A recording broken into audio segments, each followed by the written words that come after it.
বুঝলেন কি কথাটা?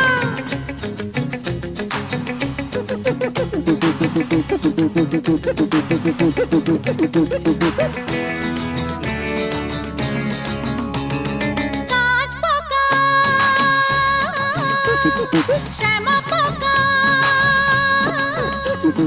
কাঠ পোকা, শ্যামা পোকা, পোকা নানান জাতি, এত পোকার মধ্যে শুধু জোনাকি দেবতী।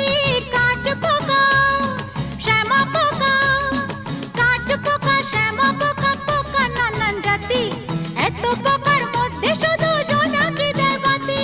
কাঠ পোকা, শ্যামা পোকা, বুঝলেন বুঝলেন বুঝলেন কি কথাটা?